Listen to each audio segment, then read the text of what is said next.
Hello friends, welcome to my channel. स्वागत है आपका मेरे यूट्यूब चैनल में साथियों और दोस्तों। आज मैं आपको बताऊंगा इस वीडियो में भौतिक विज्ञान का एक बहुत ही महत्वपूर्ण टॉपिक है जिसका नाम है ऊष्मा यानी लाइट। आज मैं ऊष्मा से संबंधित सभी परीक्षा उपयोगी प्रश्न आपको बताऊंगा। तो चलिए चलते हैं। इस टॉपिक के अंतर्गत पहला क्वेश्चन है, वह ऊर्जा जो एक वस्तु से दूसरी वस्तु में केवल तापांतर के कारण स्थानांतरित होती है क्या कहलाती है? उत्तर है ऊष्मा कहलाती है। अगला यानी नेक्स्ट क्वेश्चन है क्वेश्चन नंबर 2, ऊष्मा का एसआई मात्रक क्या है? उत्तर है ऊष्मा का एसआई मात्रक जूल है। नेक्स्ट क्वेश्चन नंबर 3, गुप्त ऊष्मा का एसआई मात्रक क्या है? उत्तर है गुप्त ऊष्मा का एसआई मात्रक जूल किलोग्राम है। नेक्स्ट क्वेश्चन नंबर 4, क्या कारण है कि उबलते जल की अपेक्षा भाप से जलने पर अधिक कष्ट क्यों होता है? उत्तर है जल की अपेक्षा भाप की गुप्त ऊष्मा अधिक होने के कारण भाप से जलने पर अधिक कष्ट होता है। अगला प्रश्न है, किसी वस्तु को गर्म करने पर उसके चाल पर क्या प्रभाव पड़ता है? उत्तर है किसी वस्तु को गर्म करने पर उसकी चाल बढ़ जाती है। नेक्स्ट क्वेश्चन है क्वेश्चन नंबर 6, किसी वस्तु का तापमान किसका सूचक है? उत्तर है उसके अणुओं के औसत गतिज ऊर्जा का सूचक है किसी वस्तु का तापमान। नेक्स्ट क्वेश्चन है क्वेश्चन नंबर 7, किसी वस्तु के ताप में वृद्धि का क्या अर्थ है? किसी वस्तु के ताप में वृद्धि का अर्थ है उसकी ऊष्मीय ऊर्जा बढ़ गई है। नेक्स्ट क्वेश्चन है क्वेश्चन नंबर 8, जब किसी वस्तु को ठंडा किया जाता है तो उसके अणुओं की चाल पर क्या प्रभाव पड़ता है? उत्तर है जब किसी वस्तु को ठंडा किया जाता है तो उसके अणुओं की चाल घट जाती है। नेक्स्ट क्वेश्चन है क्वेश्चन नंबर 9, ऊष्मा एक प्रकार की ऊर्जा है जिसे कार्य में बदला जा सकता है। इसका प्रथम प्रत्यक्ष प्रमाण सबसे पहले किसने दिया? उत्तर है रमफोर्ड ने सबसे पहले यह प्रत्यक्ष रूप से प्रमाण दिया था। अगला यानी नेक्स्ट क्वेश्चन है क्वेश्चन नंबर 10, 1 ग्राम जल का ताप 1 डिग्री सेल्सियस बढ़ाने के लिए आवश्यक ऊष्मा की मात्रा को क्या कहते हैं? उत्तर है 1 ग्राम जल का ताप 1 डिग्री सेल्सियस बढ़ाने के लिए आवश्यक ऊष्मा की मात्रा को हम कैलोरी कहते हैं। अगला यानी नेक्स्ट क्वेश्चन है क्वेश्चन नंबर 11, 1 ग्राम शुद्ध जल का ताप 14.5 डिग्री सेल्सियस से 15.5 डिग्री सेल्सियस तक बढ़ाने के लिए आवश्यक ऊष्मा की मात्रा को क्या कहते हैं? उत्तर है 1 ग्राम शुद्ध जल का ताप 14.5 डिग्री सेल्सियस से 15.5 डिग्री सेल्सियस तक बढ़ाने के लिए आवश्यक ऊष्मा की मात्रा को हम अंतर्राष्ट्रीय कैलोरी कहते हैं। अगला क्वेश्चन है क्वेश्चन नंबर 12, जल की विशिष्ट ऊष्मा धारिता मात्रक क्या है? जल की विशिष्ट ऊष्मा धारिता का मात्रक है कैलोरी ग्राम डिग्री सेल्सियस। अगला प्रश्न है, कितनी डिग्री सेल्सियस ताप पर जल का घनत्व अधिकतम होता है? उत्तर है 4 डिग्री सेल्सियस ताप पर जल का घनत्व अधिकतम होता है। अगला प्रश्न है प्रश्न नंबर 14, ऊष्मा के संचरण की कितनी विधियां हैं? उत्तर है ऊष्मा के संचरण की 3 विधियां हैं, चालन, संवहन और विकिरण। अगला प्रश्न है, किस विधि द्वारा ऊष्मा पदार्थ में एक स्थान से दूसरे स्थान तक पदार्थ के कणों को अपने स्थान से परिवर्तन किए बिना पहुंचती है? उत्तर है चालन यानी कंडक्शन विधि द्वारा। कंडक्शन विधि द्वारा ऊष्मा पदार्थ में एक स्थान से दूसरे स्थान तक पदार्थ के कणों को अपने स्थान से परिवर्तन किए बिना पहुंचती है। उत्तर। अगला प्रश्न है, ठोस ऊष्मा का संचरण किस विधि से होता है? उत्तर है ठोस ऊष्मा का संचरण चालन विधि से होता है। अगला प्रश्न है प्रश्न नंबर 17, गैसों एवं द्रवों में ऊष्मा का संचरण किस विधि से होता है? उत्तर है गैसों एवं द्रवों में ऊष्मा का संचरण संवहन यानी कन्वेक्शन विधि द्वारा होता है। अगला प्रश्न है प्रश्न नंबर 18, वायुमंडल कौन सी विधि द्वारा होता है? यानी वायुमंडल कौन सी विधि द्वारा बना होता है? उत्तर है यह संवहन यानी कन्वेक्शन विधि द्वारा बना होता है। अगला प्रश्न है ऊष्मा गर्म वस्तु से ठंडी वस्तु की ओर बिना किसी माध्यम की सहायता से तथा बिना माध्यम को गर्म किए प्रकाश की चाल से सीधी रेखा में संचरित किस विधि में होती है? उत्तर है यह विकिरण यानी रेडिएशन विधि में होती है। अगला प्रश्न है प्रश्न नंबर 20 यानी 20, समान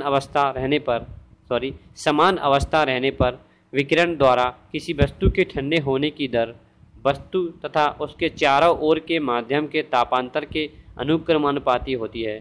यह कथन किस नियम को व्यक्त करता है? उत्तर है न्यूटन के शीतलन नियम को। अगला प्रश्न है यह कथन किस नियम को व्यक्त करता है कि अच्छे अवशोषक ही अच्छे उत्सर्जक होते हैं?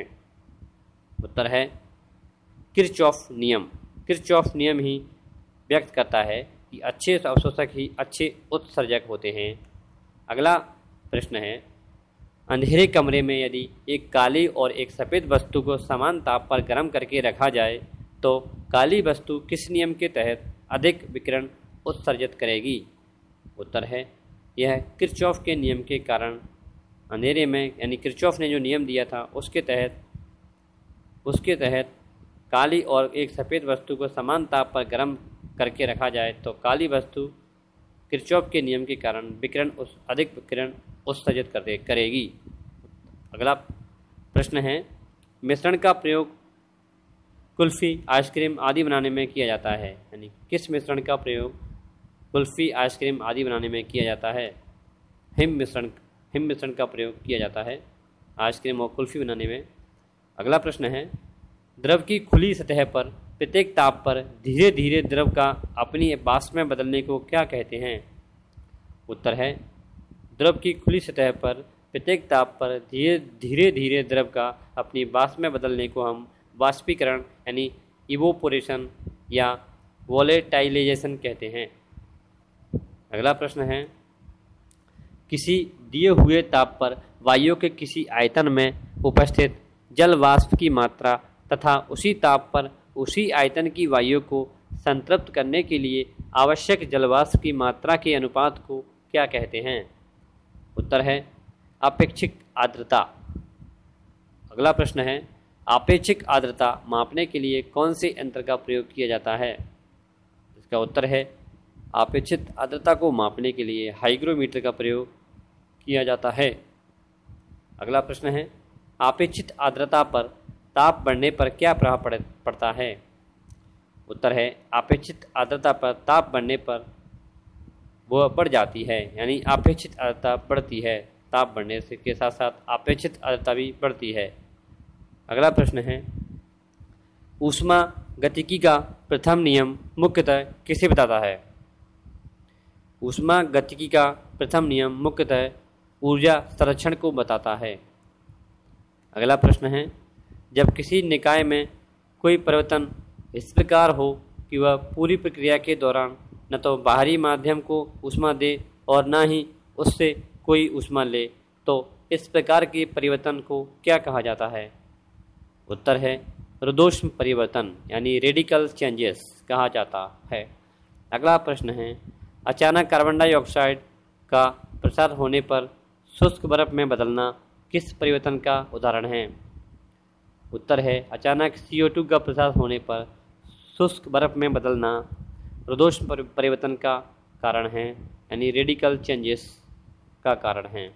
अगला प्रश्न है ऊष्मा के प्रवाहित होने की दशा को व्यक्त करने वाला नियम कौन सा है? उत्तर है ऊष्मा के प्रवाहित होने की दशा को व्यक्त करने वाला नियम है ऊष्मा गतिकी यानी थर्मोडायनामिक्स का दूसरा नियम, ऊष्मा गतिकी का दूसरा नियम। अगला प्रश्न है अणुओं के बीच की दूरी ठोसों में कितनी होती है? उत्तर है अणुओं के बीच की दूरी ठोसों में 10⁻−10 डिग्री मीटर होती है। 10⁻−10 मीटर होती है उत्तर। अगला प्रश्न है प्रसार गुणांक का मात्रक क्या है? उत्तर है प्रसार गुणांक का मात्रक प्रति डिग्री सेल्सियस है। अगला प्रश्न है बॉयल के नियम के अनुसार क्या स्थिर रहता है? उत्तर है बॉयल के नियम के अनुसार ताप स्थिर रहता है। अगला प्रश्न है चार्ल्स के नियम के अनुसार क्या स्थिर रहता है? इसका वही उत्तर है दाब स्थिर रहता है। इसका उत्तर है चार्ल्स के नियम के अनुसार दाब स्थिर रहता है। अगला प्रश्न है दाब के नियम से क्या स्थिर रहता है? दाब के नियम में क्या स्थिर रहता है? उत्तर है आयतन स्थिर रहता है। दाब के नियम में आयतन स्थिर रहता है। अगला प्रश्न है एक वस्तु से दूसरी वस्तु में ऊर्जा का स्थानांतरण किसके कारण होता है? उत्तर है एक वस्तु से दूसरी वस्तु में ऊर्जा का स्थानांतरण ताप के कारण होता है। अगला प्रश्न है ताप मापने के लिए प्रयोग होने वाले उपकरण को क्या कहते हैं? उत्तर है ताप मापने के लिए प्रयोग होने वाले उपकरण को हम तापमापी यानी थर्मामीटर कहते हैं। अगला प्रश्न है हिमांक तथा भाप बिंदु को सेल्सियस पैमाने में कितना अंकित किया जाता है? उत्तर है हिमांक तथा भाप बिंदु को सेल्सियस पैमाने में लगभग इस प्रकार किया जाता है कि हिमांक बिंदु को 0 डिग्री सेल्सियस में तथा भाप बिंदु को 100 डिग्री सेल्सियस में अंकित करते हैं। अगला प्रश्न है हिमांक तथा भाप बिंदु फ़ारेनहाइट पैमाने में कितना है? उत्तर है हिमांक बिंदु 32 डिग्री फ़ारेनहाइट तथा भाप बिंदु 212 डिग्री फ़ारेनहाइट। अगला प्रश्न है रोमर पैमाने का भाप तथा हिमांक बिंदु कितना है? उत्तर है रोमर पैमाने का भाप बिंदु 212 डिग्री फ़ारेनहाइट है तथा हिमांक बिंदु 32 डिग्री फ़ारेनहाइट होता है। अगला प्रश्न है केल्विन पैमाने में हिमांक एवं भाप बिंदु कितना है? केल्विन पैमाने पर हिमांक एवं भाप बिंदु होता है हिमांक होता है 273 केल्विन एवं भाप बिंदु होता है 373 केल्विन। अगला प्रश्न है परम शून्य तापमान क्या है? उत्तर है परम शून्य तापमान 0 डिग्री सेल्सियस या -273 केल्विन कहलाता है। परम शून्य तापमान। अगला प्रश्न है कितने डिग्री सेल्सियस पर पारा जम जाता है? यानी कितनी डिग्री सेल्सियस पर पारा जम जाता है? तो 39 डिग्री सेल्सियस पर दोस्तों पारा जम जाता है। अगला प्रश्न है कितनी डिग्री सेल्सियस पर एल्कोहल जम जाता है? उत्तर है दोस्तों 115 डिग्री सेल्सियस पर एल्कोहल भी जम जाता है। अगला प्रश्न है 30 डिग्री सेल्सियस से 350 डिग्री सेल्सियस तक के ताप को मापने के लिए कौन सा तापमापी प्रयोग होता है? उत्तर है द्रव तापमापी। द्रव तापमापी 30 डिग्री सेल्सियस से 350 डिग्री सेल्सियस तक के ताप को मापने के लिए किया जाता है द्रव तापमापी का प्रयोग। अगला प्रश्न है 200 से 1200 डिग्री तक के ताप को किस तापमापी से मापा जाता है? यानी 200 डिग्री सेल्सियस से 1200 डिग्री सेल्सियस तक के ताप को हम मापते हैं प्लेटिनम प्रतिरोध तापमापी द्वारा। प्लेटिनम प्रतिरोध तापमापी। अगला प्रश्न है 200 डिग्री सेल्सियस से 1600 डिग्री सेल्सियस तक के तापों के मापन के लिए हम किस तापमापी का प्रयोग किया जाता है? दोस्तों पिछले 200 से 1200 डिग्री सेल्सियस तक हमने किया था प्लेटिनम प्रतिरोध तापमापी का, और ये है 200 डिग्री सेल्सियस से 1600 डिग्री सेल्सियस तक के तापों को मापने के लिए हम करते हैं ताप युग्म तापमापी का प्रयोग। अगला प्रश्न है सूर्य का ताप किस तापमापी से मापा जाता है? उत्तर है सूर्य का ताप पूर्ण विकिरण उत्तापमापी से किया जाता है। पूर्ण विकिरण उत्तापमापी से हम सूर्य का ताप मापते हैं, पूर्ण विकिरण उत्तापमापी। अगला प्रश्न है पूर्ण विकिरण उत्तापमापी किस नियम पर आधारित है? उत्तर है यह स्टीफन के नियम के पर आधारित है, पूर्ण विकिरण उत्तापमापी। अगला प्रश्न है, उच्च ताप पर किसी वस्तु से उत्सर्जित विकिरण की मात्रा इसके परम ताप के चतुर्थ घात के अनुकरणुपाती होती है। यह कथन किसका है? यह नियम किसका है? उत्तर है यह नियम स्टीफन का है। अगला प्रश्न है, ऊष्मा की वह मात्रा जो उस पदार्थ के एकांक द्रव्यमान में एकांक ताप वृद्धि उत्पन्न करती है क्या कहलाती है? एक प्रश्न एक बार फिर सुनिए। ऊष्मा की वह मात्रा जो उस पदार्थ के एकांक द्रव्यमान में एकांक ताप वृद्धि उत्पन्न करती है क्या कहलाती है? उत्तर है वह पदार्थ की विशिष्ट ऊष्मा कहलाती है। अगला प्रश्न है, विशिष्ट ऊष्मा का एसआई मात्रक क्या है? उत्तर है विशिष्ट ऊष्मा का एसआई मात्रक जूल किलोग्राम केल्विन है। अगला प्रश्न है, निश्चित ताप पर एक अवस्था से दूसरी अवस्था में पदार्थ का परिवर्तित होना क्या कहलाता है? यानी जिस निश्चित ताप पर एक अवस्था से दूसरी अवस्था में पदार्थ परिवर्तित होता है उसे क्या कहते हैं? उत्तर है अवस्था परिवर्तन कहा जाता है। अगला प्रश्न है, अवस्था परिवर्तन में पदार्थ का क्या नहीं बदलता है? उसका उत्तर है पदार्थ का ताप नहीं बदलता है अवस्था परिवर्तन में। अगला प्रश्न है, वह बिंदु क्या कहलाता है जिस पर ठोस, तरल और गैस तीनों अवस्थाएं पाई जाती हैं? उसका उत्तर है वह बिंदु त्रिक बिंदु कहलाता है। त्रिक यानी सैक्रल पॉइंट कहलाता है जिस पर ठोस, द्रव और गैस अवस्थाएं पाई जाती हैं। अगला प्रश्न है, वह किस निश्चित ताप पर ठोस का द्रव में बदलना एक निश्चित ताप पर ठोस का द्रव में बदलना क्या कहलाता है? उत्तर है गलन कहलाता है। गलन यानी मेल्टिंग कहलाता है। निश्चित ताप पर ठोस का द्रव में बदलना मेल्टिंग यानी गलन कहलाता है। अगला प्रश्न है, जिस निश्चित ताप पर ठोस द्रव में बदलता है उस निश्चित ताप को ठोस का क्या कहते हैं? उत्तर है गलनांक यानी मेल्टिंग पॉइंट कहते हैं। जब ठोस द्रव में बदलता है जिस ताप पर ठोस द्रव में बदलता है उस ताप को हम गलनांक यानी मेल्टिंग पॉइंट कहते हैं। अगला प्रश्न है, जिस निश्चित ताप पर द्रव का ठोस में बदलता है उसे क्या कहते हैं? यानी निश्चित ताप पर ठोस का द्रव में बदलना कहलाता है हिमीकरण यानी फ्रीजिंग कहलाता है। अगला प्रश्न है, जिस निश्चित ताप पर द्रव ठोस में बदलता है उसे द्रव का क्या कहते हैं? उत्तर है जिस निश्चित ताप पर द्रव ठोस में बदलता है उसे हम फ्रीजिंग पॉइंट कहते हैं यानी हिमांक कहते हैं। अगला प्रश्न है, जिस निश्चित ताप पर द्रव का वाष्प में बदलता है उसे क्या कहते हैं? यानी एक निश्चित ताप पर द्रव का वाष्प में बदलना क्या कहलाता है? उसका उत्तर है वाष्पन यानी वेपर कहलाता है। अगला प्रश्न है, जिस निश्चित ताप पर द्रव वाष्प में बदलता है उसे द्रव का क्या कहते हैं? उत्तर है उसे हम क्वथनांक यानी बॉइलिंग पॉइंट कहते हैं। जिस निश्चित ताप पर द्रव वाष्प में बदलता है उस ताप को हम बॉइलिंग पॉइंट कहते हैं। अगला प्रश्न है, वाष्प का द्रव में बदलना यानी जिस निश्चित ताप पर वाष्प द्रव में बदलता है उसे क्या कहते हैं? उत्तर है संघनन यानी कंडेंसेशन कहते हैं। जिस निश्चित ताप पर वाष्प द्रव में बदल जाता है उसे हम कंडेंसेशन यानी संघनन कहते हैं। अगला प्रश्न है, दाब बढ़ने पर क्वथनांक पर क्या प्रभाव पड़ता है? उत्तर है दाब बढ़ने पर क्वथनांक भी बढ़ता है यानी क्वथनांक मीन्स बॉइलिंग पॉइंट भी दाब के साथ साथ बढ़ता है।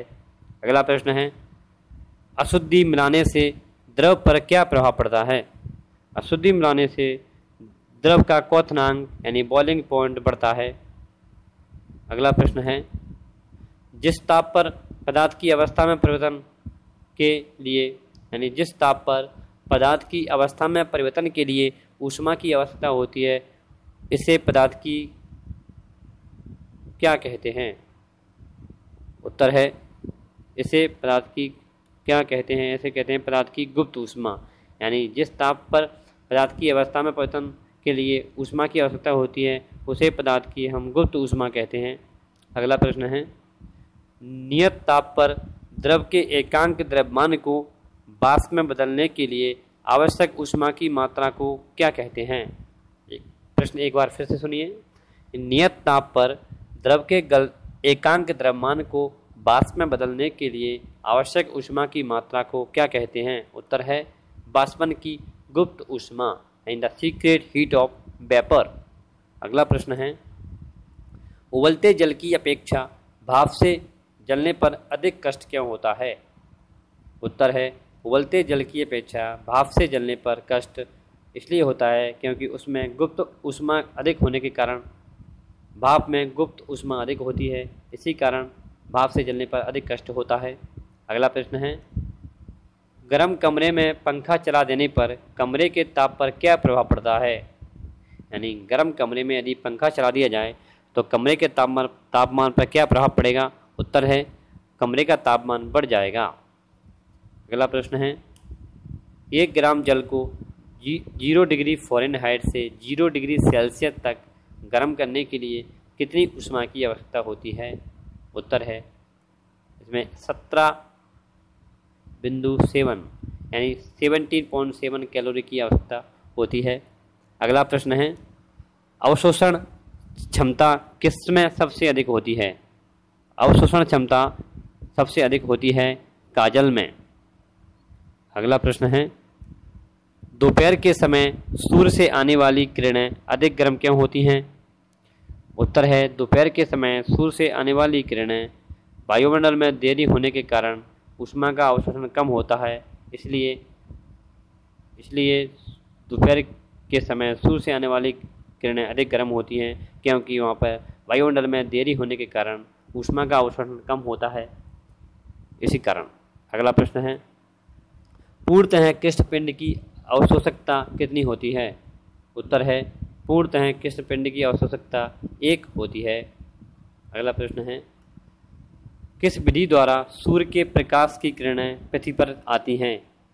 किस विधि द्वारा सूर्य के प्रकाश की किरणें पृथ्वी पर आती हैं? उत्तर है विकिरण विधि द्वारा सूर्य की प्रकाश की किरणें पृथ्वी तक आती हैं। उत्तर है विकिरण विधि। अगला प्रश्न है, किसी वस्तु का ताप 4 गुना कर दिया जाता है तो ऊष्मा की दर कितनी गुना हो जाएगी? उत्तर है यदि किसी वस्तु का ताप 4 गुना कर दिया जाए तो ऊष्मा हो जाएगी उसकी 256 गुना। अगला प्रश्न है, ऊष्मा का सबसे अच्छा चालक कौन सी धातु है? उत्तर है ऊष्मा का सबसे अच्छा चालक है चांदी। चांदी ही वो धातु है जो ऊष्मा का सबसे अच्छा चालक होती है। अगला प्रश्न है, किस वैज्ञानिक ने ऊष्मा और कार्य में संबंध स्थापित किया है? उत्तर है वो डॉक्टर डी जूल ने ऊष्मा एवं ताप कार्य में संबंध स्थापित किया है, डॉक्टर डी जूल। अगला प्रश्न है, शीशे की छड़ जब भाप में रखी जाती है तो उसकी लंबाई बढ़ती है परंतु चौड़ाई पर क्या प्रभाव पड़ता है?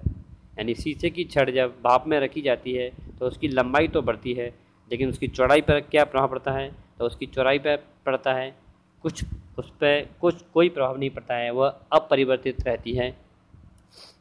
अगला प्रश्न है, एक मनुष्य का ताप 60 डिग्री सेल्सियस है तो यह ताप फ़ारेनहाइट पैमाने पर कितना होगा?